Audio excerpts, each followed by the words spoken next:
Kami bukan hanya akan menyoroti apa yang membuat kemudian suara dari pasangan Prabowo Gibran ini melesat begitu tinggi, tapi kami juga akan melihat bagaimana kemungkinan para swing voter. Masih ada para pemilih yang belum memberikan pilihannya, memilih untuk tidak tahu, memilih untuk tidak jawab.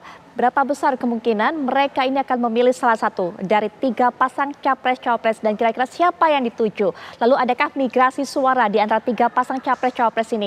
Nanti kita akan bahas lebih lanjut, tapi sebelumnya saya akan bawa Anda untuk bisa berkenalan dan mengetahui siapa narasumber yang akan berbincang dengan kita malam hari ini. Yang pertama, saya akan juga undang ini secara daring juga, mewakili ataupun juga sebagai juru bicara dari kubu pasangan nomor urut 1, yaitu pasangan Amin. Ada Bang Mustafa Nahra. Assalamualaikum warahmatullahi wabarakatuh. Selamat malam Bang Mustafa Nahra. Wabarakatuh. Baik. Ya. Kemudian juga ini mewakili dari suara pasangan nomor urut 2, yaitu pasangan Prabowo Gibran, sudah hadir dari Bang Herzaki Mahendra. Assalamualaikum warahmatullahi wabarakatuh. Selamat malam Bang Herzaki. Bang Herzaki, sepertinya suaranya kami masih belum bisa dengar dengan jelas. Mungkin masih di mute, tapi kami akan coba perbaiki. Kami juga bawa Anda untuk bisa melihat bagaimana hasil dari Lembaga Survei Indonesia dari LSI. Kita akan lihat bersama.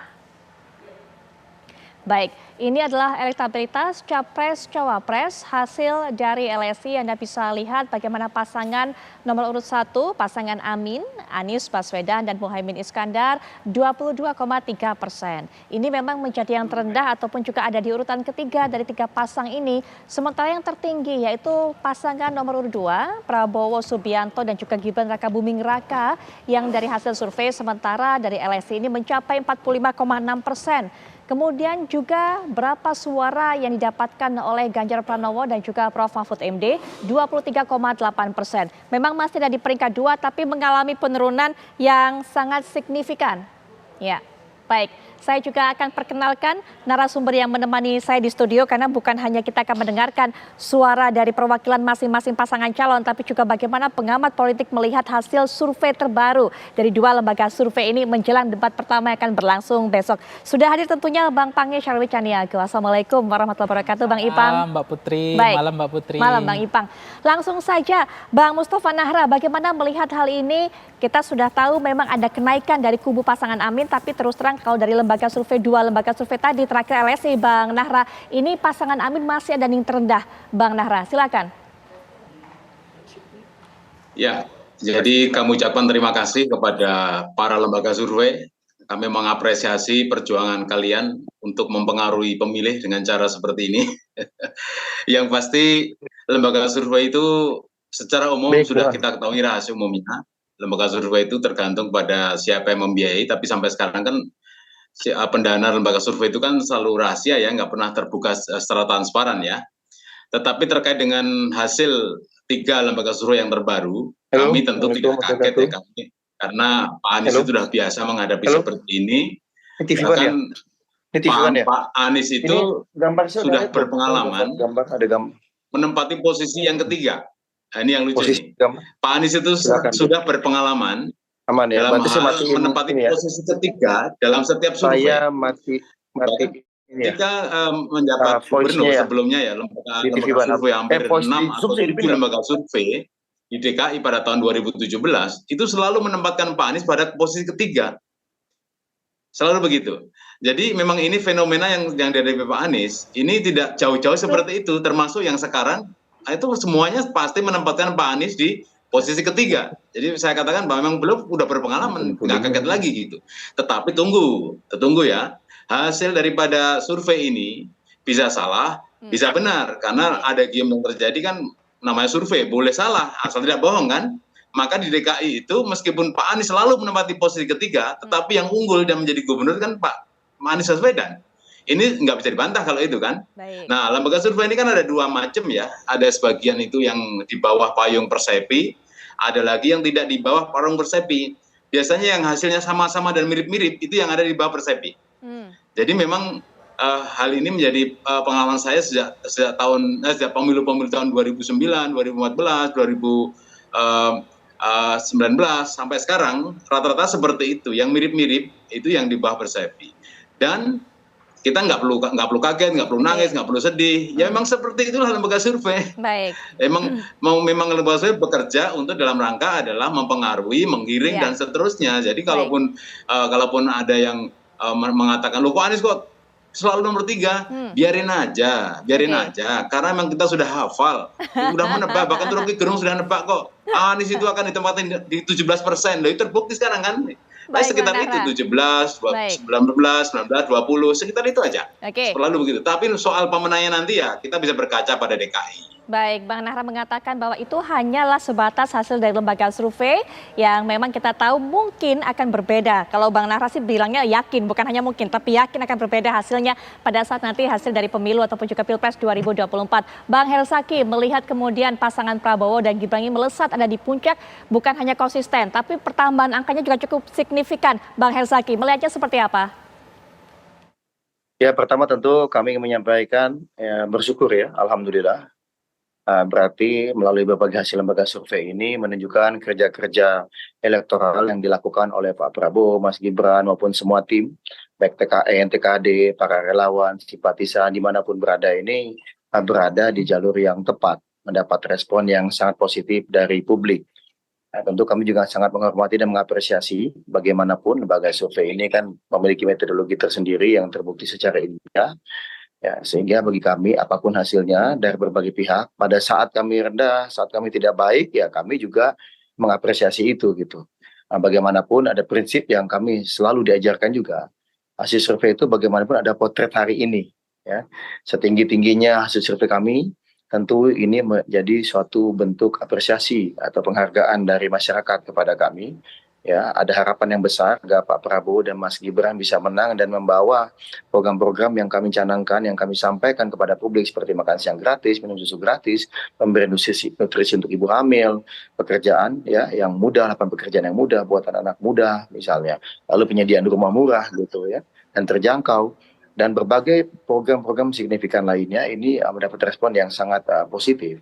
Tapi lagi-lagi ya, saya masih ingat juga nih ditekankan oleh Ketua Umum saya, Mas AHY misalnya. Nah, kalau hasil survei baik, kita bersyukur, tapi tidak boleh terlena. Tetap fokus, kerja keras ya, dekat terus dengan rakyat ya. Begitu juga Pak Prabowo menyampaikan hal yang serupa. Hasil survei baik ya, kita alhamdulillah, tapi tidak perlu terlena, tetap lakukan saja kerja-kerja nyata yang bermanfaat untuk rakyat. Ya, kalau misalnya hasil survei sedang tidak baik, ya tidak perlu kecewa, justru itu seharusnya bisa memacu kita untuk bekerja lebih optimal lagi. Itu saja yang bisa kami sampaikan di awal. Nah, tadi kita sudah tayangkan bagaimana hasil survei dari LSI, Lembaga Survei Indonesia, turut bergabung juga dalam perbincangan ini Pak Jayadi Hanan dari LSI. Assalamualaikum warahmatullahi wabarakatuh. Selamat malam Pak Jayadi Hanan. Waalaikumsalam Mbak Putri. Baik. Terima kasih.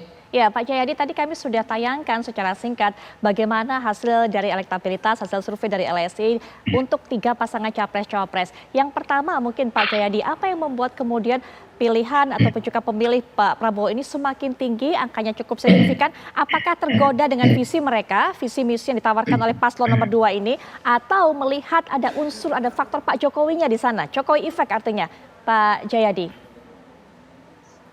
Iya, jadi di survei itu juga kami tampilkan analisis soal perpindahan suara ya.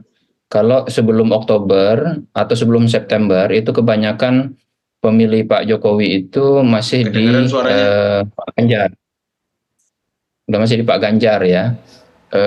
Pada Desember kali ini sebagian besar pemilih Pak Jokowi terutama yang non PDIP itu sudah pindah ke Ganjar gitu. Jadi itu di satu sisi. Di sisi lain ada perpindahan suara dari ini. Ya, dengar suaranya. Halo? Ya, maaf. Ya, sepertinya masih ada kendala komunikasi, tapi kami bisa mendengar suara Pak Jayadi. Tapi mungkin kami akan terus perbaiki karena sepertinya masih ada benturan antara suara narsum satu dengan suara narsum lain. Termasuk nanti setelah jeda kita akan dengarkan suara Bang Ipang. Kami akan segera kembali saat lagi. Baik, kami lanjutkan perbincangan. Kami berikan kesempatan kembali kepada Pak Jayadi Hanan untuk bisa menjelaskan tadi apa yang coba disampaikan sebelum jeda karena sempat kami putus karena untuk memperbaiki masalah audio. Tadi sempat menjelaskan mengenai bagaimana adanya migrasi suara dari pasangan ataupun juga antara pasangan paslon nomor 3 dengan pasangan nomor 2 antara suara Ganjar, suara Prabowo dan juga Gibran. Silakan Pak Jayadi dilanjutkan. Jadi dari Oktober ke Desember itu ada pergerakan suara yang menarik ya kalau dibandingkan dengan basis suara di pemilu 2019. Pertama, di kalangan pemilih Jokowi yang non PDIP, artinya bukan pemilih PDIP, itu pemilihnya terlihat makin terkonsolidasi ke pasangan Prabowo Gibran gitu. Pada saat yang sama pemilih Jokowi yang non PDIP itu makin tergerus makin meninggalkan Ganjar. Itu selama ini kan pemilih Pak Jokowi itu lebih dari 60% itu baik yang PDIP maupun non PDIP selalu ke Ganjar. Nah, itu terjadi pergerakan seperti itu. Di sisi lain pemilih Jokowi yang PDIP itu juga mengalami penurunan yang memilih Ganjar dibandingkan dengan Oktober 2023 ini.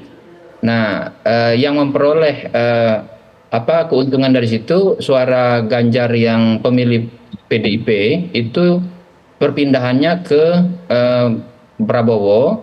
Tapi yang menarik, pasangan nomor 1, pasangan Amin juga memperoleh sejumlah perpindahan suara dari pemilih Jokowi yang PDIP itu. Jadi ada tambahan di situ. Di sisi lain yang juga menarik, kalau kita perhatikan perpindahan suara dari pemilih Prabowo di 2019, itu yang memilih Prabowo lagi pada Desember 2023 ini makin turun jumlahnya. Sudah di bawah 50%. Nah, kemana suara Prabowo yang turun itu pindahnya cenderung ke Anies. Jadi maka kalau kita perhatikan, kalau kita bandingkan dengan Oktober 2023, pada Oktober itu kan suara Anies sekitar 19, sekarang sudah mendekati 23%. Jadi ada kenaikan sekitar 3-4% untuk Anies Baswedan Amin ya. Di sisi lain yang tergerus adalah pemilih Ganjar, turun dari sekitar 27-28% pada Oktober 2023 menjadi sekarang di kisaran 23%. Di sisi lain, kalau boleh disebut yang menyatakan belum tahu atau belum punya pilihan, itu juga turun pada Desember ini. Pada Oktober lalu di survei LSI itu sekitar 18%, sekarang turun menjadi sekitar 8%. Nah, itu terbagi sebagian besar ke Prabowo, sebagian kecil ke Anies. Jadi itu yang pergerakannya menarik. Kalau pergerakan ini terus terjadi, maka ada kemungkinan peningkatan suara Prabowo itu akan masih berlanjut tapi tidak akan terlalu deras. Sebaliknya kemungkinan tergerusnya suara Ganjar itu juga akan makin banyak, tetapi itu akan diikuti juga oleh kemungkinan naiknya suara Amin. Maka kalau kita berasumsi akan ada 2 putaran, maka sekarang kita belum tahu pada Desember ini siapa yang akan masuk putaran kedua. Untuk sementara yang mungkin itu adalah Prabowo. Tapi yang kedua itu siapa? Antara Anies dan Ganjar itu belum terlalu terlihat saat ini. Baik Pak Jayadi, sampai di situ dulu kita sambil lihat juga bagaimana hasil dari survei LSI, Lembaga Survei Indonesia yang tadi sudah dijelaskan lebih rinci oleh Pak Jayadi Hanan, termasuk juga mengenai masalah migrasi suara dari pasangan ini, kemudian siapa yang awalnya memilih nomor 2, nomor 3, kemudian berpindah kemana. Kita sudah lihat arahnya, sambil kita saksikan bersama.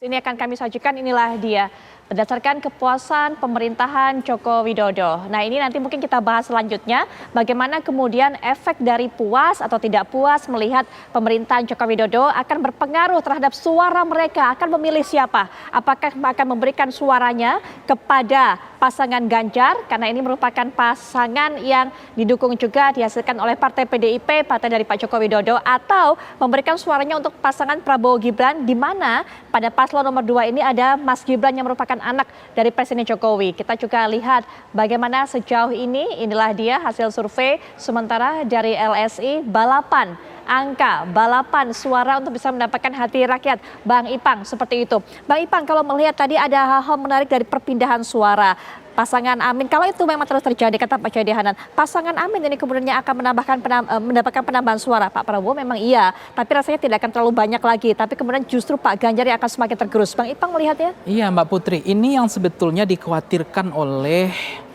timnya Mas Ganjar. Ketika Pak Jokowi yang awalnya itu kuat cengkramannya dengan Mas Ganjar.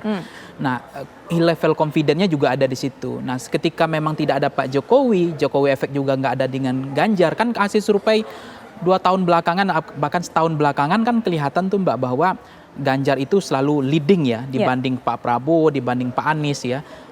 Tiba-tiba kan begitu berpasangan hari ini Prabowo Gibran, elektabilitasnya yang Ganjar Prabowo yang signifikan, sementara kecenderungan Ganjar trennya turun. Nah, Pak Anies kalau membaca tren ini ada kemungkinan Pak Anies masuk gelanggang putaran kedua kalau ada 2 putaran. Makanya Pak Anies kan pernah ngomong, saya tidak menginginkan 1 putaran, kita cukup 2 putaran tapi kita masuk. Nah, tetapi kalau terjadi migrasi memang signifikan ke Pak Prabowo, kemudian pergeseran suaranya pemilih Pak Jokowi atau yang selama ini mengendorse Pak Jokowi, atau Jokowi efek itu cenderung ke Prabowo dan kemudian pemilihnya itu juga cenderung ke Anies, ya tentu ada perpindahan suara hari ini gitu, kantong-kantong suara. Jadi kalau Anies hari ini kan hanya cara, yang kedua poinnya gini Mbak Putri, Anies hari ini kan hanya untuk melawan kemustahilan.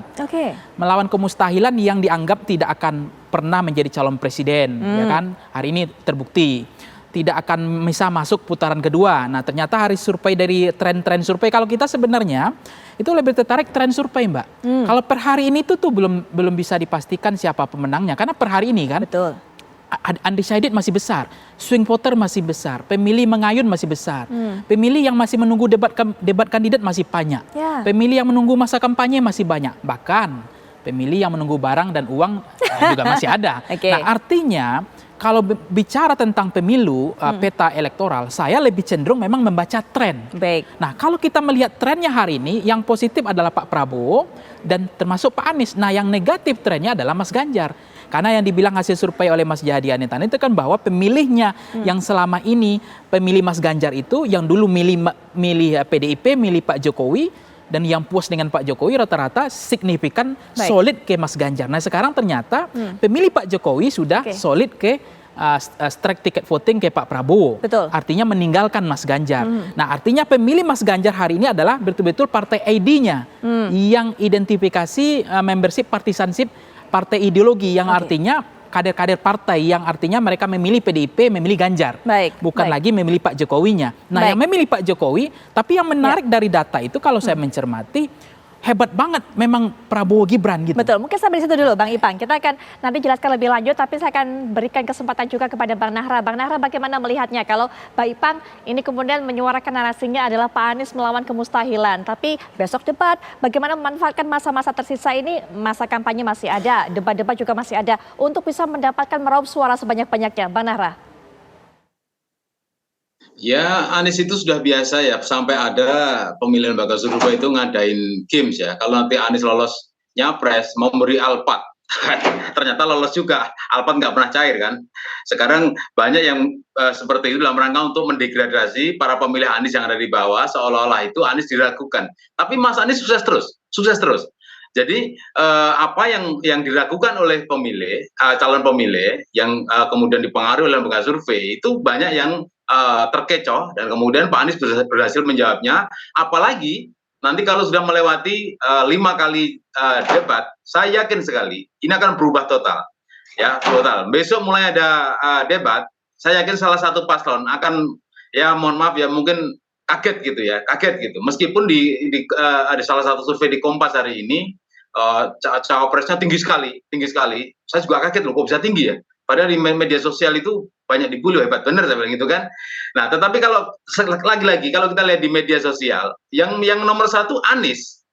Nah, media sosial ya, termasuk pribadi ya, tokoh-tokoh itu membuat survei, kemudian di Twitter, di Instagram, di Facebook dan seterusnya, mereka tinggi, Anies itu paling tinggi. Tapi ini media sosial, tentu berbeda dengan lembaga survei karena metodenya berbeda-beda ya.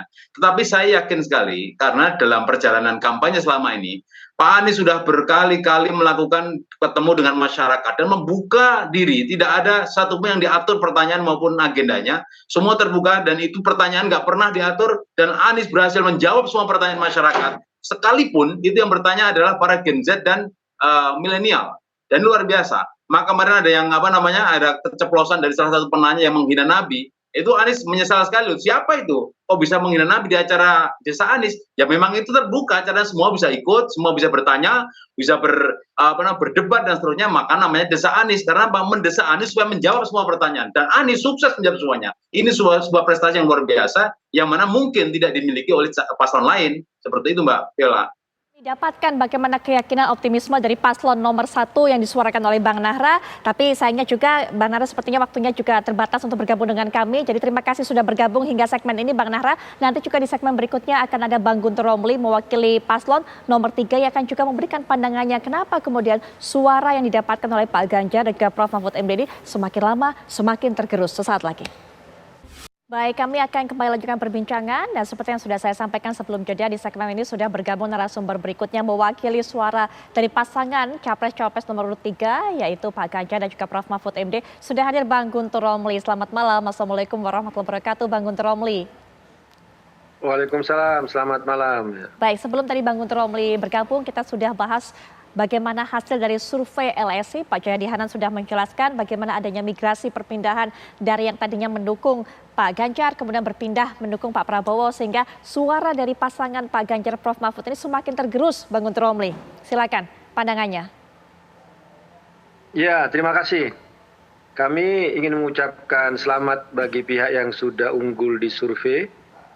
Tapi insya Allah Ganjar Mahfud akan menang di pencoblosan Pilpres. Terkait survei sebenarnya ini kan sangat dinamis ya Mbak ya. Survei itu kan merekam apa yang terjadi pada hari-hari ketika survei itu dilakukan. Misalnya pada bulan Oktober sampai awal Desember, ya maka hanya valid untuk hari-hari itu. Ibaratnya seperti saya sekarang pakai kaos yang gambarnya Bung Karno, kemudian ada yang dipotret, ya itulah yang saya pakai hari ini. Tapi besok, ya baju saya sudah pasti ganti, kaos saya pasti sudah ganti. Kira-kira seperti itu. Bahwa ketika survei itu dilakukan, ya disitulah dia bisa dianggap sebagai valid. Tapi ketika bergeser pada hari ini, 2 minggu kemudian, maka opini tersebut ya bisa jadi jelas berubah. Baik. Nah kemudian sikap kami juga jelas bahwa ini waspada saja Mbak. Kami tidak mau terlena misalnya ada survei yang membuat Ganjar Mahfud itu tinggi, tidak mau terlena, tidak mau besar hati.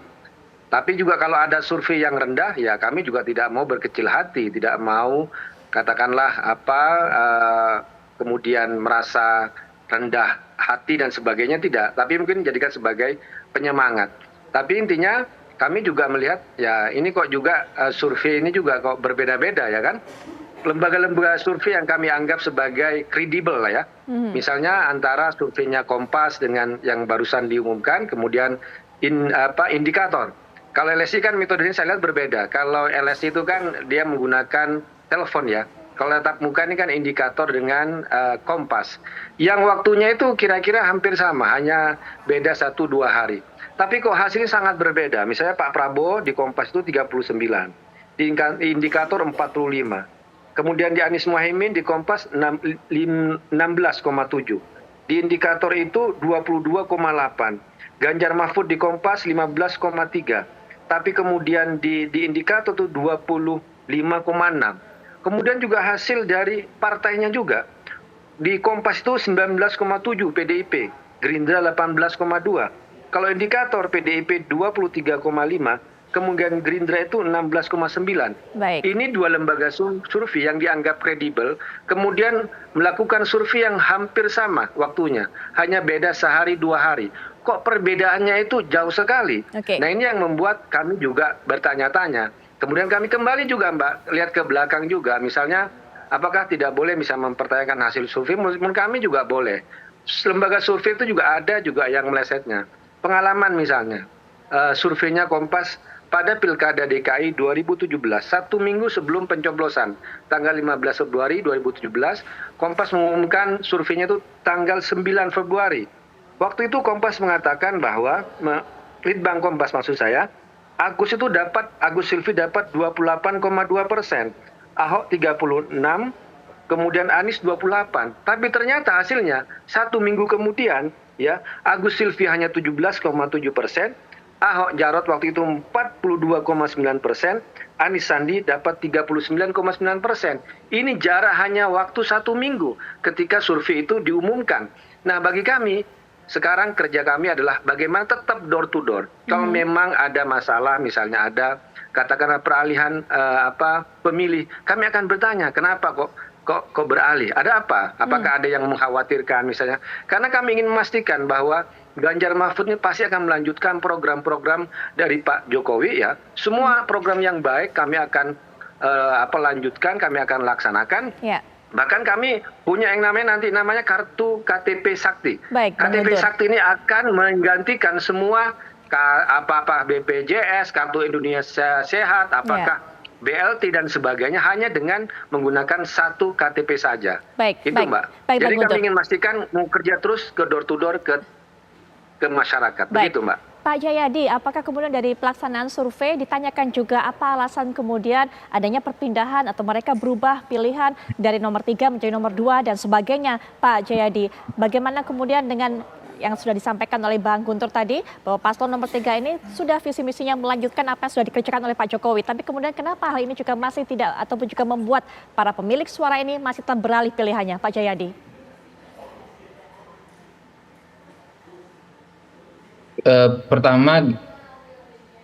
Pertama gini ya, saya sama sekali tidak bisa mendengar yang disampaikan oleh Mas Guntur tadi. Baik. Kayaknya ada problem di audio saya atau apa ya. Tapi kalau pertanyaannya seperti itu, ya tentu ada banyak alasan ya. Mengapa mereka memilih pasangan tertentu? Alasan untuk memilih pasangan Prabowo, pasangan nomor 2 dan nomor 3 itu cenderung sama. Yang paling banyak itu adalah mampu memimpin. Nah, baru yang kedua soal kalau di Prabowo itu tegas, berwibawa dan seterusnya. Kemudian yang memilih pasangan Ganjar atau nomor 3 itu alasannya juga karena dianggap mampu memimpin gitu.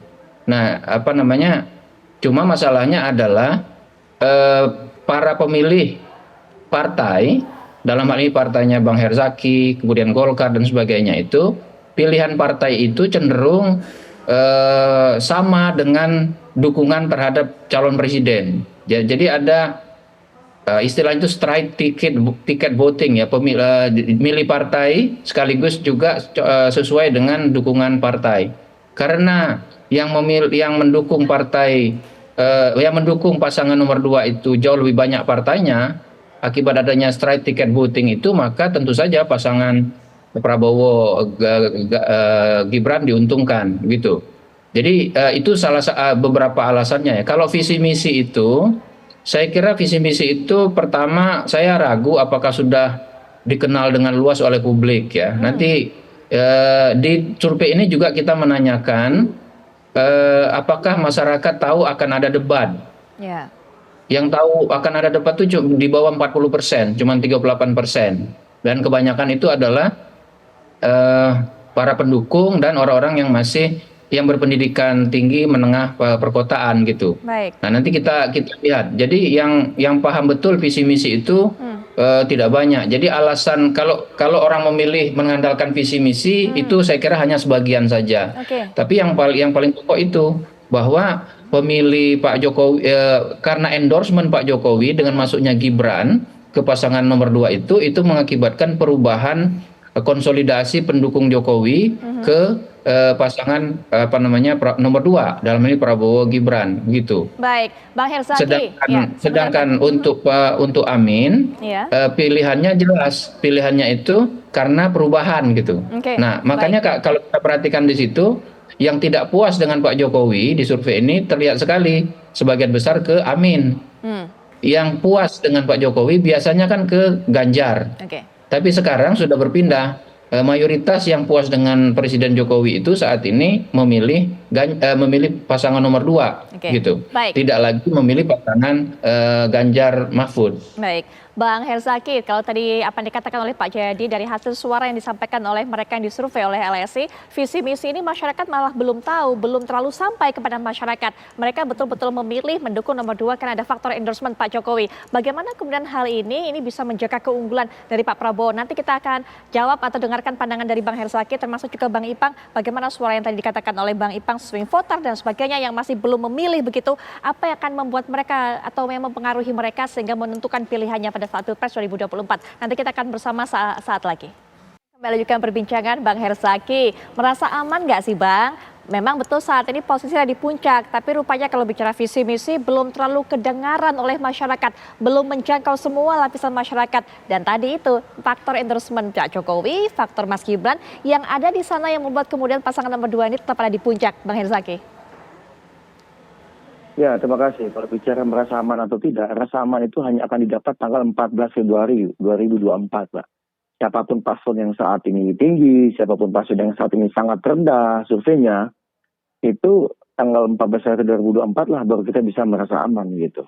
Kalau bagi kami lagi-lagi bicara mengenai hasil survei, lalu tadi berbicara mengenai endorsement, bagi kami itu kan alhamdulillah berbagai faktor kita tentunya akan sangat baik gitu bagi elektabilitas kami.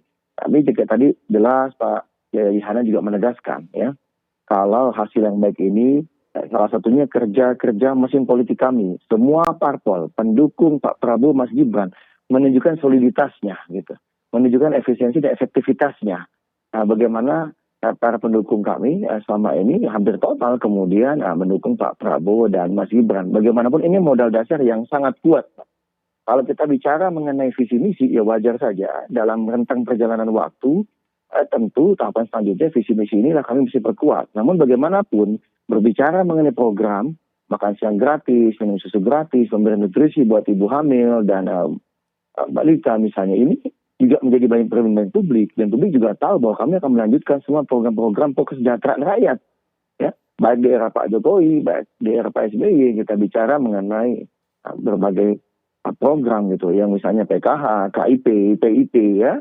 Lalu kita berbicara mengenai program infrastruktur juga, apa yang sangat baik sebelum ini tentu akan kita teruskan dan kita akselerasi. Karena bagaimanapun fondasi misalnya di era Pak Habibie, Pak Gus Dur, Bu Mega, Pak SBY, kemudian lalu Pak Jokowi, ya ini kita akan optimalkan akselerasi. Kita ingin kejar Indonesia Emas 2045, ini semua berproses. Kalau tadi ada tambahan endorsement Pak Jokowi, adanya Mas Gibran menjadi faktor, ya tentunya bagi kami ya bersyukur gitu. Bagaimanapun kan setiap suara itu sangat berarti, Pak. Bukan faktor Pak Jokowi, suara Mas Gibran saja, tapi suara Pak Prabowo, suara partai-partai, bahkan suara satu petani di desa, suara nelayan yang ingin perbaikan kehidupannya, lalu suara buruh yang ingin lebih baik juga nantinya, ya kan? Karena tentu di timnya Pak Prabowo ini ada yang punya pengalaman bagaimana melakukan kebijakan-kebijakan yang sangat baik dan bermanfaat untuk rakyat di era Pak Jokowi. Lalu punya pengalaman juga ada tim yang pengalaman di era Pak SBY. Ya, lalu ada yang juga pengalaman di era sebelumnya. Ini kan suatu kekuatan yang luar biasa. Okay. Bagaimana teman-teman ini yang bergabung bersama Pak Prabowo ini ya, tentu memahami mana yang baik, mana yang juga kurang dari yang sebelumnya. Sehingga kalau ini digabungkan menjadi satu faktor yang akan bisa mengakselerasi percepatan pembangunan kita. Tadi diantaranya apalagi ditambah Pak Prabowo tadi sebagai sosok yang dianggap bisa memimpin, pemimpin yang kuat, pemimpin yang pemersatu, bisa mengkolaborasikan semua elemen bangsa. Ya, beliau berada di 2, Mbak, sesuai dengan nomornya, Mbak. Nomor 2, ya kan, mengayomi kiri dan kanan. Bang Guntur nanti misalnya mau gabung, kami ayo. Bang Nara mau gabung, ayo. Kita berjuang bersama.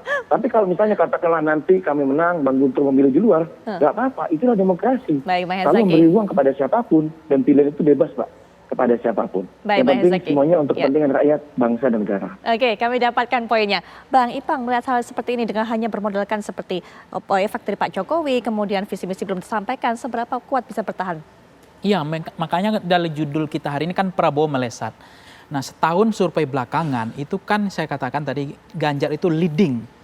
Itu ada di bawahnya jauh Pak Prabowo, apalagi Pak Anies. Nah, begitu berpasangan dengan Gibran, ini signifikan dari 25% sampai 35%, bahkan ada katanya udah 40% lebih misalnya ya.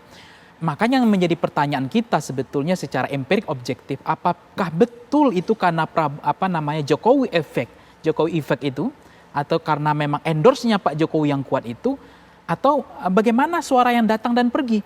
Kalau dari tren survei begini kan artinya tren suara yang datang begitu ibarat air bah yang begitu besar kayak Pak Prabowo, suara yang datang ketimbang suara yang pergi. Jangan lupa misalnya approval ratingnya Pak Jokowi itu tinggi, tapi kalau kita breakdown core step data Voxpol kemarin itu di Sumatera Barat kinerja Pak Jokowi orang nggak puas, di Aceh, di Sumatera Jawa Barat, Banten dan beberapa daerah itu nggak puas kan. Nah itu juga kan mereka bahkan ada sentimen persepsi publik yang awalnya milih Pak Prabowo misalnya di beberapa daerah di provinsi itu karena ada Gibran mereka nggak milih karena mau wajah Pak Jokowi nggak mau karena dia nggak puas dengan kinerja Pak Jokowi, approval ratingnya rendah, dia nggak puas masa dia milih Gibran. Nah ini kan terlihat terkesan bahwa suara yang datang begitu dahsyat gitu kayak air yang mengalir deras. Suara yang pergi dari Pak Prabowo hampir nggak kelihatan ada gitu.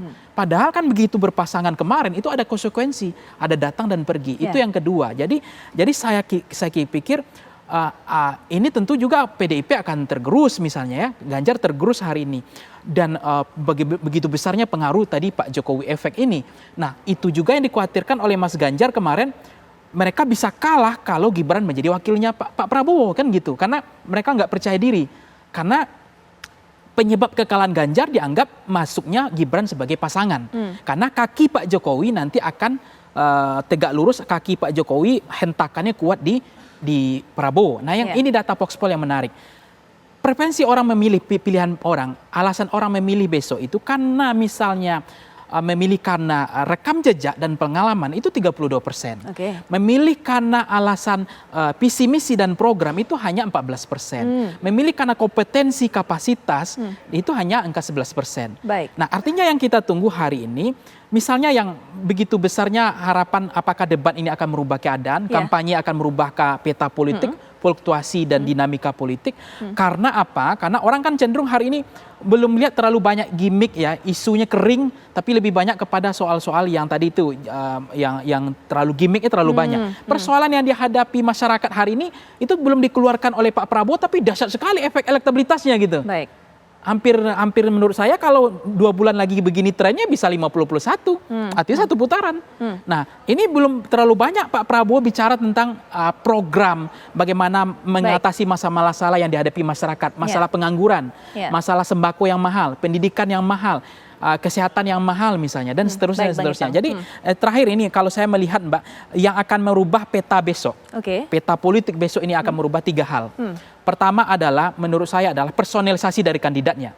Apakah mereka blunder atau tidak ke depan. Termasuk kemampuan mereka untuk menjaga populismenya dari karakter pribadi, person center of candidate. Itu adalah alasan orang memilih bukan karena partai pengusung. Yang kedua adalah besok juga akan dipengaruhi oleh isu. Isu ini akan merubah keadaan. Kalau isunya ini misalnya kita tahu apakah ada isu-isu yang akan dinasti politik kan dianggap tidak bisa efeknya tidak besar kayak Pak Prabowo misalnya. Tapi isu-isu yang besok personalisasi lebih kepada karakter pribadi juga berpengaruh. Yang terakhir adalah yang menurut saya akan sangat penting adalah program. Nah program itu yang kita harapkan sekarang tidak ada yang muncul. Jadi masih kering, tidak terlihat. Tapi tidak bicara program saja, elektabilitas mereka hampir melewati 40%. Jadi saya melihat luar biasa juga secara empirik objektif bahwa pemilih kita ternyata undecided-nya juga seperti itu kan. Baik, terakhir juga mungkin Bang Guntur Romli, kalau dikatakan oleh Bang Ipang, masalah program ini masih kering, belum terlalu terdengar oleh masyarakat. Bagaimana kemudian memanfaatkan waktu yang tersisa untuk bisa menyampaikan ini kepada masyarakat, Bang Guntur Romli, termasuk juga menggait suara-suara yang saat ini masih swing voter ataupun juga masih belum bisa memilih untuk menentukan suaranya. Silakan. Ya, itu makanya kami sekarang itu menggencarkan kepada relawan, kepada para caleg dan semua struktur partai dan relawan untuk door to door mengkampanyekan program-program unggulan dari Ganjar Mahfud. Misalnya tadi itu KTP Sakti untuk semua KTP kartu-kartu yang sudah ada zamannya Pak Jokowi, pakai KTP cukup, gak usah bawa 5 KTP kecamatan untuk dapat bansos dan sebagainya, cukup pakai KTP. Misalnya juga perhatian kepada guru-guru ngaji, ini yang juga kami sampaikan, kami galakkan, sampaikan kepada masyarakat door to door. Ini yang sedang kami terus gencarkan. Daripada kita kan sekarang kan meributkan hasil survei yang kita tidak tahu soal apakah benar atau tidak. Misalnya tadi kan Mas Jayadi menyebut bahwa salah satu alasan dipilihnya Pak Prabowo itu kan tegas. Tapi kan brandingnya sekarang kan enggak kan? Ada istilah itu istilah gemuk ya. Gemuk kan diplesetkan menjadi gemoy. Itu kan istilah kaum bancis atau kaum banci atau waria yang pintar membuat plesetan kan. Misalnya cocok jadi cucok gitu kan. Gemuk jadi gemoy gitu kan. Tapi kan ya itu yang opini survei yang tegas, apa hubungannya dengan misalnya dengan istilah gemuk, dengan istilah gemoy, tapi yang muncul di survei ternyata soal ketegasan ini kan tidak nyambung gitu loh. Nah, daripada kita memperdebatkan hasil survei yang hasilnya ini, hasilnya itu, lebih baik sudah door to door. Kita datang kepada masyarakat, ketuk pintu, dari pintu ke pintu, kampanyekan inilah programnya Ganjar Mahfud. Dan kalau bicara soal melanjutkan program-program Pak Jokowi, ya hanya Pak Ganjar yang bisa dipercaya untuk melanjutkan program-program Pak Jokowi. Karena ya penerus Pak Jokowi yang asli ya memang adalah Ganjar Pranowo, bukan yang lain yang baru 4 tahun bersama Pak Jokowi, gitu kan. Itu yang kami kampanyekan saat ini, door to door kepada masyarakat untuk juga meyakinkan kembali. Ya kalau memang ada yang ragu-ragu, yang selama ini katakanlah khawatir, kami sampaikan ketegasan-ketegasan itu bahwa Ganjar Mahfud akan menjamin semua program-program yang sudah baik di zaman Pak Jokowi itu akan terus dilanjutkan, itu akan dipercepat, itu akan diperbaiki. Ya kemudian juga kalau ada hal-hal yang baru, misalnya terlalu banyak kartu zaman Pak Jokowi, ya kita jadikan jadi KTP sakti saja, yang penting isinya tetap ada bantuan beras, ada kartu sehat di situ, ada kartu pintar di situ, yang penting semuanya satu identitas yaitu KTP. Itu Mbak, terima kasih. Infonya, Bang Guntur Romli terima kasih, Bang Herzaki juga terima kasih, Pak Jayadi juga terima kasih sudah memberikan data, fakta, pandangan juga dalam perbincangan ini. Bang Ipan juga terima kasih, yang pasti kita akan terus tunggu nanti apakah kemudian hasil debat besok, debat perdana akan mempengaruhi elektabilitas, tentunya nanti lembaga survei akan terus memantau bagaimana hasil perolehannya. Nah nanti kami juga akan terus kabarkan, karena kami kabarkan dan Anda putuskan. Setelah jeda, kami juga sajikan informasi-informasi menarik, Ken Anda akan memberikan informasi untuk Anda. Silakan Ken. Ya, betul sekali Putri Viola dan juga pemirsa, jangan ganti channel dulu karena kami akan mengajak Anda pemirsa untuk melihat bagaimana persiapan jelang debat perdana yang akan berlangsung esok hari untuk calon presiden dan calon wakil presiden yang akan berlaga dalam Pilpres 2024. Sesaat lagi.